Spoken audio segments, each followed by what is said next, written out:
তারপরে সুলাইমান আলাইহিস সালাম উনি তো মরে নাই, মরছে, উনি জিন চালাইতো, উনিও মরবে।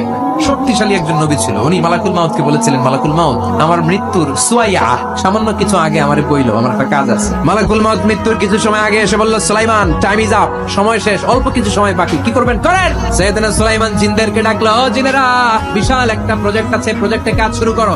আর কিছু জিনকে বলল, চারদিকে গ্লাস ফিটিং করা একটা রুম বানাও। সাইয়েদনা সুলাইমান আলাইহিস সালাম গ্লাস ফিটিং করা রুমের ভেতরে ঢুকলেন। এই রুমে ঢুকার দরজা নাই, হাতে একটা লাঠি নিলেন, কি নিলেন? লাঠির মধ্যে ভর করে দাঁড়িয়ে রইলেন আর জিনদের দিকে তাকিয়ে রইলেন। জিনেরা এত বদমাশ ছিল, সাইয়েদনা সুলাইমান দাঁড়িয়ে না থাকলে কাজ করতো না, দাঁড়ায় না থাকলে আজল ওজন কাজ করতে চায় না, ঠিক না? মালিক দাঁড়ায় থাকলে ঠিকই কাজ করে না। সুলাইমান আলাইহিস সালাম লাঠির মধ্যে ভর দিয়ে দাঁড়িয়ে রইলেন আর বললেন, কাজ করো। জিনেরাও কাজ শুরু করলো।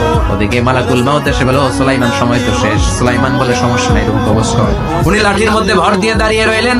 গ্লাস ফিটিং করা রুমের ভিতরে কোরআন সাক্ষী। মালাকুল মাউত ওইভাবে লাঠিতে ভর দেওয়া অবস্থায়, দাঁড়ানো অবস্থায় সাইয়েদনা সুলাইমান আলাইহিস সালামের রূহ কবজ করে নিলেন। উনি এমন ভাবে দাঁড়িয়েছেন, রূহ চলে গেল, লাশ হয়ে দাঁড়িয়ে রইলেন। লাঠির মধ্যে দাঁড়িয়ে আছেন, জমিনের মধ্যে লুটিয়ে পড়ে নাই। সুবহানাল্লাহ। জিনগুলো দূর থেকে ভাবলো, বস তো দাঁড়ায় আছে।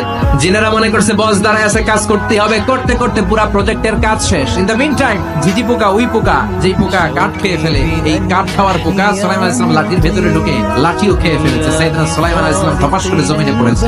আর জিনেরা কয়, হায় হায়, খালি খালি কাম করছে।